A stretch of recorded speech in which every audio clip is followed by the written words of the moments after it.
Hello friends, welcome to PSC simplified. ഇത് നമ്മുടെ 15ാമത്തെ class ആണ്. ഇതുവരെയുള്ള എല്ലാ ക്ലാസ്സുകളും നിങ്ങൾ കണ്ടു തീർക്കണം.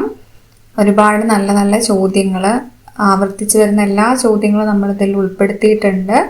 ഈ ഒരു 150 ഡേയ്സ് കൊണ്ട് നമുക്ക് അത്രത്തോളം ചോദ്യങ്ങൾ പഠിക്കാൻ പറ്റും. ഓക്കെ, അപ്പോൾ അത്രയാണ് നിങ്ങളോട് പറയാനുള്ളത്. അപ്പം നല്ല രീതിയിൽ പഠിക്കുക, നല്ല എഫേർട്ട് ഈ ഒരു സമയത്തിട്ടാൽ നല്ലൊരു റിസൾട്ട് നിങ്ങൾക്ക് ഉണ്ടാക്കിയെടുക്കാൻ പറ്റും. അപ്പോൾ എല്ലാവർക്കും ഓൾ ദി ബെസ്റ്റ്. നമുക്ക് ക്ലാസ്സിലേക്ക് പോകാം. Securities exchange board of India സ്ഥാപിതമായ വർഷം ഏതാണ്? 1992. Securities exchange board of India SEBI സ്ഥാപിതമായ വർഷം 1992. ഭരണഘടനയുടെ എത്രാമത്തെ ഷെഡ്യൂളാണ് കേന്ദ്രവും സംസ്ഥാനങ്ങളും തമ്മിലുള്ള അധികാര വിഭജനത്തെക്കുറിച്ച് വ്യക്തമാക്കുന്നത്? 7ാം ഷെഡ്യൂൾ. 7ാം ഷെഡ്യൂളിലാണ് ലിസ്റ്റുകളെ പറ്റി പറയുന്നത്. അതുകൊണ്ടാണ് കേന്ദ്രവും സംസ്ഥാനങ്ങളും തമ്മിലുള്ള അധികാര വിഭജനം എന്ന് പറയുന്നത്. ഭരണഘടനയുടെ എത്രാമത്തെ ഷെഡ്യൂളാണ് കേന്ദ്രവും സംസ്ഥാനങ്ങളും തമ്മിലുള്ള അധികാര വിഭജനത്തെക്കുറിച്ച് വ്യക്തമാക്കുന്നത്? 7ാം ഷെഡ്യൂളാണ്.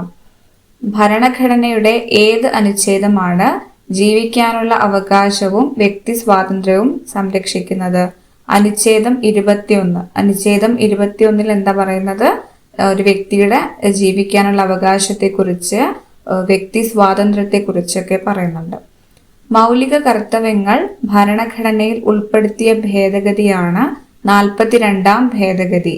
മിനി കോൺസ്റ്റിറ്റ്യൂഷൻ ഒക്കെ അറിയപ്പെടുന്നത് ഇത് തന്നെയാണ്. മൗലിക കർത്തവ്യങ്ങൾ ഭരണഘടനയിൽ ഉൾപ്പെടുത്തിയ ഭേദഗതി 42ാം ഭേദഗതി. പോക്സോ നിയമപ്രകാരം ഒരു കുറ്റകൃത്യം റിപ്പോർട്ട് ചെയ്യാൻ ബാധ്യസ്ഥനായ വ്യക്തി അത് ചെയ്യാതിരുന്നാൽ ലഭിക്കാവുന്ന ശിക്ഷ എന്താണ്? 6 മാസം വരെ തടവോ പിഴയോ അല്ലെങ്കിൽ രണ്ടും കൂടിയോ അനുഭവിക്കേണ്ടി വരും.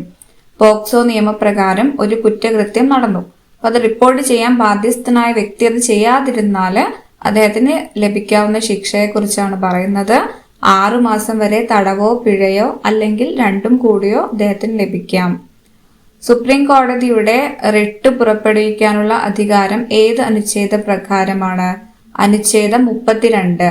സുപ്രീം കോടതിയുടെ റിട്ട് പുറപ്പെടുവിക്കാനുള്ള അധികാരം അനുച്ഛേദം 32 പ്രകാരമാണ്.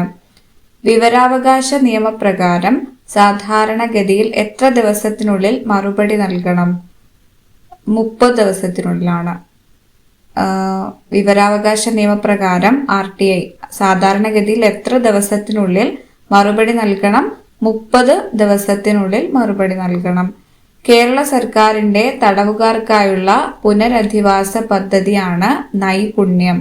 കേരള സർക്കാരിന്റെ തടവുകാർക്കായുള്ള പുനരധിവാസ പദ്ധതിയാണ് നൈപുണ്യം.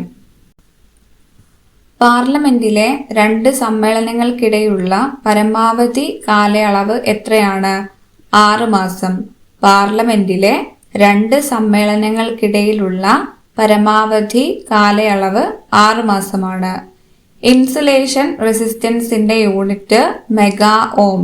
ഇൻസുലേഷൻ റെസിസ്റ്റൻസിന്റെ യൂണിറ്റ് മെഗാ ഓം.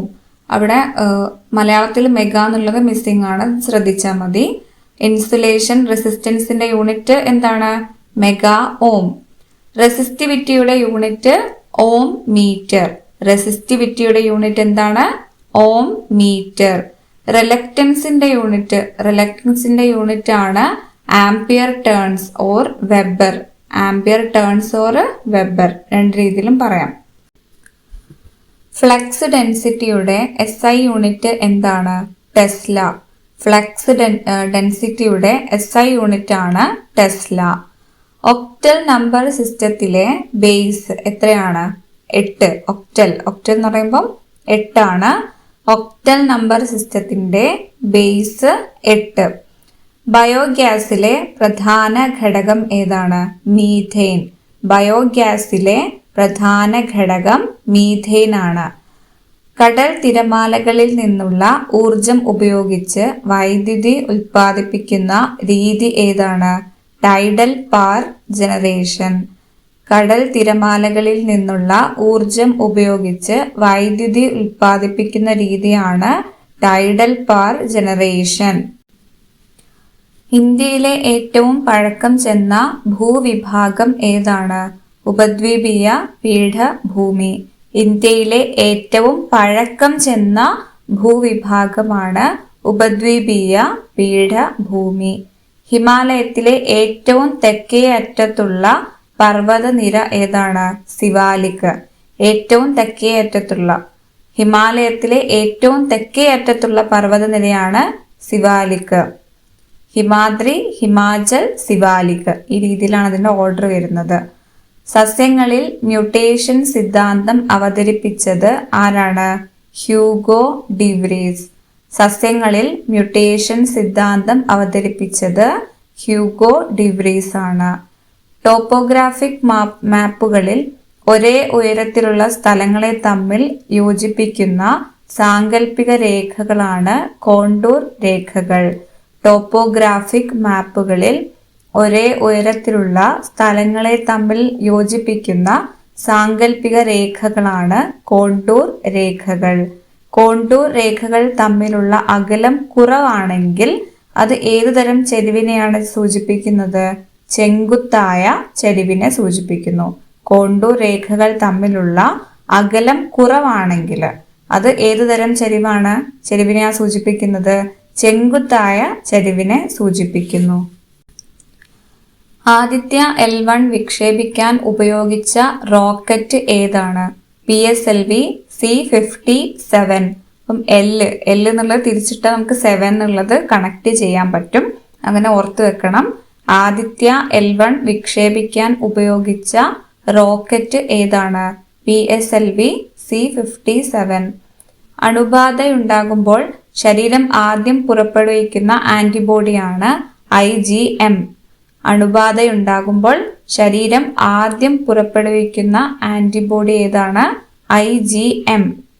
ഭൂമധ്യരേഖയിൽ നിന്ന് ധ്രുവങ്ങളിലേക്ക് പോകുന്തോറും ജൈവ വൈവിധ്യത്തിന് എന്ത് മാറ്റമാണ് സംഭവിക്കുന്നത്?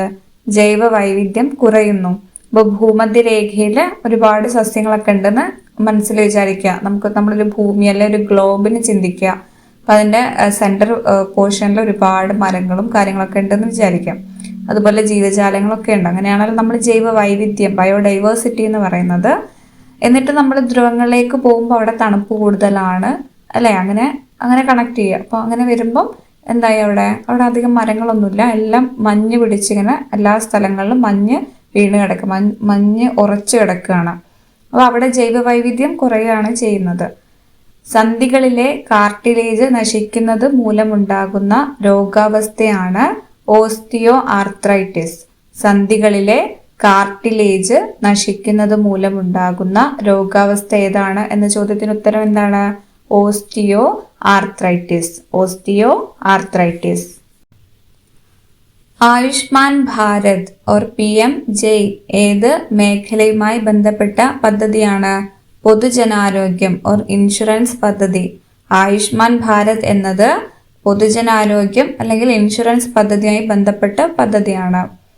ഇൻഷുറൻസുമായിട്ട് ബന്ധപ്പെട്ടുള്ള പദ്ധതിയാണ് അല്ലെങ്കിൽ പൊതുജനാരോഗ്യവുമായി ബന്ധപ്പെട്ട പദ്ധതിയാണ്. അപ്പോൾ ആയുഷ്കാലം, നമുക്ക് ആയുഷ്കാലം മുഴുവൻ ആരോഗ്യം വേണം അല്ലേ? അങ്ങനെ ആരോഗ്യത്തോടെ ഇരിക്കാനും ഇനി എന്തെങ്കിലും അസുഖം വന്നാലും നമുക്കൊരു ഇൻഷുറൻസ് ഉണ്ടെങ്കിൽ നല്ലതാണ് അല്ലേ? അപ്പോൾ ഈ രീതിയിൽ നമുക്കത് കണക്ട് ചെയ്യാം. അംഗീകൃത സാമൂഹിക ആരോഗ്യ പ്രവർത്തകരായ ആശ എന്നതിൻ്റെ പൂർണ്ണ രൂപം എന്താണ്? Accredited social health activist. Accredited social health activist ആണ് ആശ. മർദ്ദത്തിന്റെ യൂണിറ്റുകൾ ഏതെല്ലാമാണ്? Pascal. Pascal or newton per metre square, NM². Okay, മർദ്ദത്തിന്റെ യൂണിറ്റുകളാണ് പാസ്കലും അല്ലെങ്കിൽ ന്യൂട്ടൺ പെർ മീറ്റർ സ്ക്വയർ എന്ന് പറയുന്നത്. ഗ്രാഫീൻ ഏത് മൂലകത്തിന്റെ അലോട്രോപ്പ് ആണ്? കാർബണിന്റെ അലോട്രോപ്പ് ആണ് ഗ്രാഫീൻ അല്ലെങ്കിൽ ഗ്രഫീൻ എന്നുണ്ടാവും. ഗ്രാഫീൻ ഏത് മൂലകത്തിന്റെ അലോട്രോപ്പ് ആണ്? കാർബണിന്റെ അലോട്രോപ്പ് ആണ്. ഇന്ത്യയിലെ ഏറ്റവും ആഴം കൂടിയ തുറമുഖം ഏതാണ്? വിശാഖപട്ടണം. ഇന്ത്യയിലെ ഏറ്റവും ആഴം കൂടിയ തുറമുഖം വിശാഖപട്ടണം. ഗുജറാത്തിലെ പ്രധാന തുറമുഖമായ കാണ്ട്ല ഏത് തീരത്താണ്? പടിഞ്ഞാറൻ തീരം. ഗുജറാത്തിലെ പ്രധാന തുറമുഖമായ കാണ്ട്ല ഏത് തീരത്താണ്? പടിഞ്ഞാറൻ തീരത്താണ്. ഗുജറാത്തിന്റെ ഒരു പൊസിഷൻ എവിടെയാന്ന് നോക്കിയാൽ മതി അല്ലെ. മാപ്പിൽ അത് കേരളത്തിൽ നിന്ന് ഇങ്ങനെ പടിഞ്ഞാറൻ ഭാഗത്തൂടെ പോകുന്ന അതേപോലെ തന്നെയാണ്, മുകളിലേക്ക് സെയിം സൈഡാണ്. പടിഞ്ഞാറൻ തീരമാണ് കാണ്ട്ല തുറമുഖം. ആദിത്യ L1 ഉപഗ്രഹം സൂര്യന് അടുത്തുള്ള ഏത് പോയിന്റിലാണ് സ്ഥാപിച്ചിരിക്കുന്നത്? L1 Lagrange point. ആദ്യ L1 ഉപഗ്രഹം സൂര്യന് അടുത്തുള്ള L1 ലാഗ്രാഞ്ച് പോയിന്റിലാണ് സ്ഥാപിച്ചിരിക്കുന്നത്. എവറസ്റ്റ് കൊടുമുടി കീഴടക്കിയ ആദ്യ മലയാളി ആരാണ്? സി ബാലകൃഷ്ണൻ. എവറസ്റ്റ് കൊടുമുടി കീഴടക്കിയ മലയാളിയാണ് ചോദിക്കുന്നത്. ആദ്യ മലയാളി സി ബാലകൃഷ്ണൻ. തിരുവിതാംകൂറിലെ ഊരൂട്ടമ്പലം പ്രതിഷേധം നയിച്ചത് ആരാണ്? മഹാത്മാ അയ്യങ്കാളി. തിരുവിതാംകൂറിലെ ഊരൂട്ടമ്പലം പ്രതിഷേധം നയിച്ചത് മഹാത്മാ അയ്യങ്കാളി.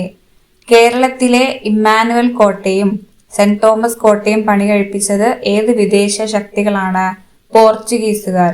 കേരളത്തിലെ ഇമ്മാനുവൽ കോട്ടയും സെന്റ് തോമസ് കോട്ടയൊക്കെ പണി കഴിപ്പിച്ചത് പോർച്ചുഗീസുകാരാണ്. ഇമ്മാനുവൽ കോട്ട ഏതാണ്? മാനുവൽ കോട്ട, പറങ്കിക്കോട്ട, ആഴക്കോട്ട, അഴീക്കോട്ട എന്നൊക്കെ പറയുന്ന സെയിം കോട്ട തന്നെയാണ്. സെന്റ് തോമസ് കോട്ട, ഇത് രണ്ടും പോർച്ചുഗീസുകാരാണ് പണിതിട്ടുള്ളത്. ദേശീയ ഐക്യത്തിന്റെയും സ്വാതന്ത്ര്യത്തിന്റെയും പ്രതീകമായി മരിയാനെ മാറിയത് ഏത് വിപ്ലവ കാലത്താണ്? ഫ്രഞ്ച് വിപ്ലവം. അപ്പൊ മരിയാനെ എന്നുള്ളൊരു ടേം ഫ്രഞ്ച് വിപ്ലവമായിട്ട് ബന്ധപ്പെട്ടിട്ടുള്ളതാണ്. അപ്പം പ്രത്യേകിച്ചൊരു വിശദീകരണം ഒന്നും തരാതെയും അങ്ങനെ ചോദിക്കാം. അപ്പം അവിടെ നമ്മൾ ഓർത്തിട്ട് എഴുതേണ്ടത് ഫ്രഞ്ച് വിപ്ലവം. 1936 ഇൻഡിപെൻഡന്റ് ലേബർ പാർട്ടി ആരംഭിച്ചത് ആരാണ്? Doctor BR Ambedkar. 1936 independent labour party ആരംഭിച്ചത് ഡോക്ടർ BR അംബേദ്കർ. മഹാത്മാ ജ്യോതിബ ഫുലെ ജാതി അനീതിയെ വിമർശിച്ചുകൊണ്ട് 1873 രചിച്ച കൃതി ഏതാണ്? ഗുലാം ഗിരി.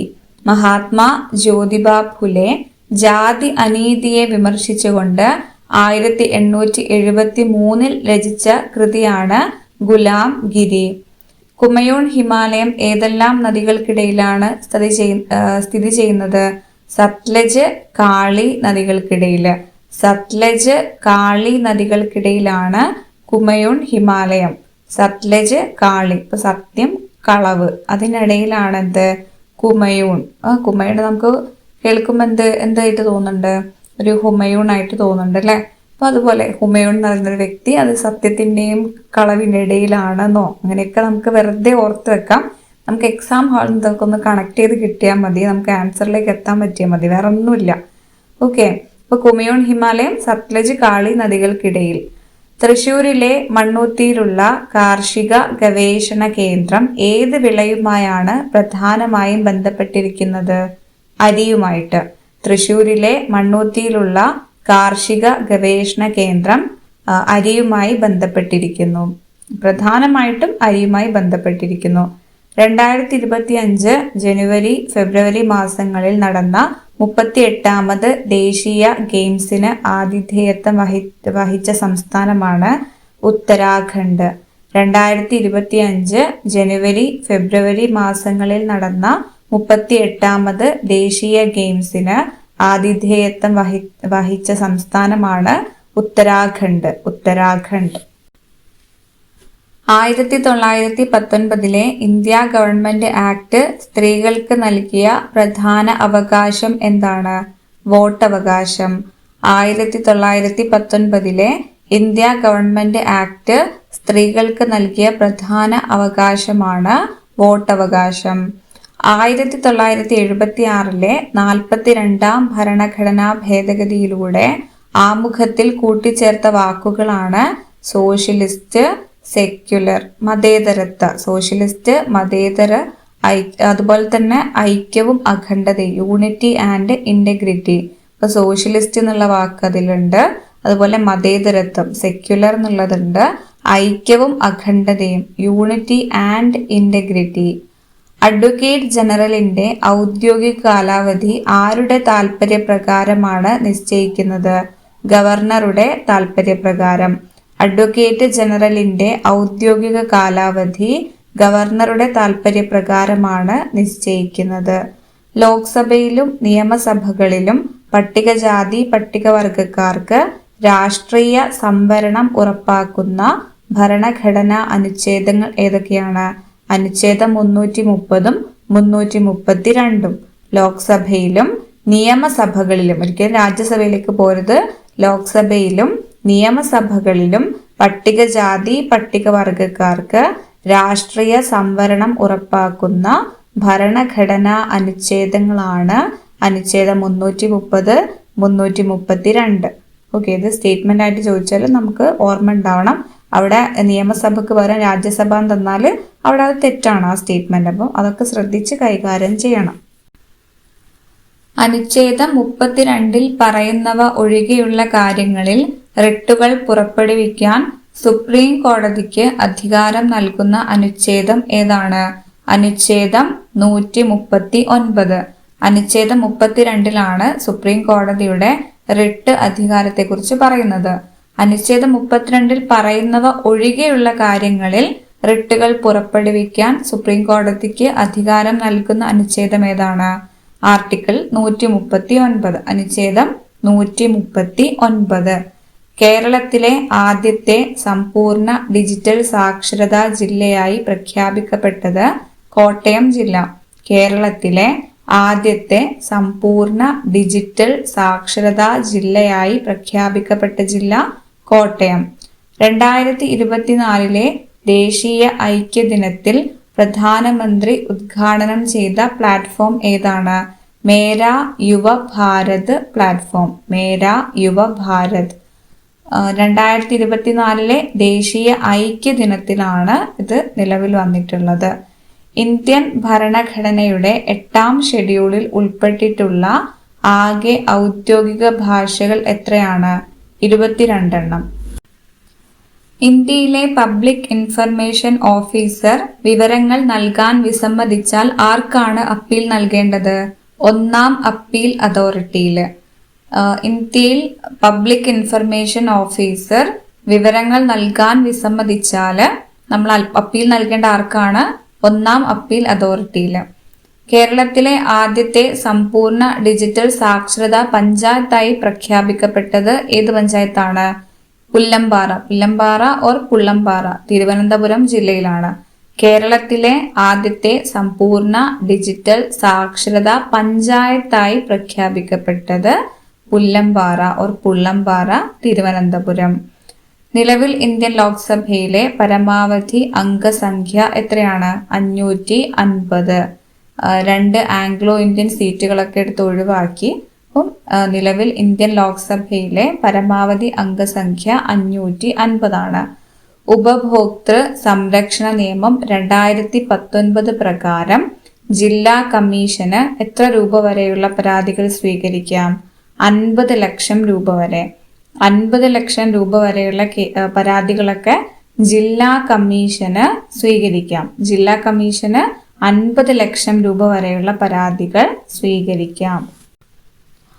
ഇനി നിങ്ങൾക്കുള്ള ചോദ്യങ്ങളാണ്. ചോദ്യം 1. ശ്രീനാരായണ ഗുരുവിന്റെ വിഖ്യാതമായ കൃതി താഴെ പറയുന്നവയിൽ ഏതാണ്? A. Jathikkummi, B. Atmopadesa Satakam, C. Krishnagatha, D. ബാലദീപം. ചോദ്യം 2. ഭൂമിയുടെ കേന്ദ്രത്തിൽ ഗുരുത്വാകർഷണ ത്വരണം എത്രയായിരിക്കും?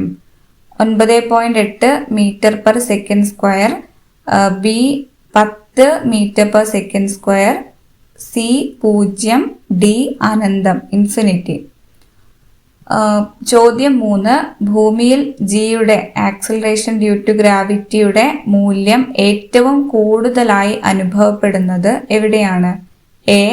ഭൂമധ്യരേഖാ പ്രദേശങ്ങളിൽ, ബി. ധ്രുവ പ്രദേശങ്ങളിൽ, സി. പർവ്വതമുകളിൽ, ഡി. സമുദ്ര നിരപ്പിൽ. ചോദ്യം 4. പ്രശസ്ത ഭാഷാ പണ്ഡിതനായ ഹെർമൻ ഗുണ്ടർട്ട് ഏത് മിഷനറി സംഘത്തിലെ അംഗമായിരുന്നു? A. London mission society, B. Church mission society, C. Basal mission, D. Salvation army. നിങ്ങളുടെ ഉത്തരങ്ങൾ നിങ്ങൾ കമൻസ് ആയിട്ട് എഴുതിയാൽ മതി. ഇതിൻ്റെ ആൻസേഴ്സ് ഞാൻ എന്തായാലും പിൻ ചെയ്ത് വെക്കുന്നുണ്ട്. ഓക്കെ ഫ്രണ്ട്സ്, അപ്പോൾ ഇത്രയാണ് ഇന്നത്തെ ക്ലാസ്. നിങ്ങൾക്ക് ഇഷ്ടമായിട്ടുണ്ട് എന്ന് കരുതുന്നു. അപ്പോൾ നിങ്ങളുടെ എല്ലാ അഭിപ്രായങ്ങളും നിങ്ങൾ കമൻസിൽ പറഞ്ഞാൽ മതി. പിന്നെ അതുപോലെ എന്ത് സംശയങ്ങളുണ്ടെങ്കിലും എന്ത് സഹായം വേണമെങ്കിലൊക്കെ നിങ്ങൾ ചോദിച്ചാൽ എൻ്റെ മാക്സിമം ഞാൻ ചെയ്തു തരും. അപ്പോൾ എല്ലാവരും നന്നായിട്ട് പഠിക്കണം. ഇനിയൊരു ദിവസം പോലും നമുക്ക് കളയാനില്ല. എല്ലാവരും നന്നായിട്ട് തന്നെ പഠിക്കുക. അപ്പോൾ അടുത്ത ക്ലാസ് നാളെ അപ്ലോഡ് ചെയ്യും. അതുവരേക്കും ബൈ ഫ്രണ്ട്സ്.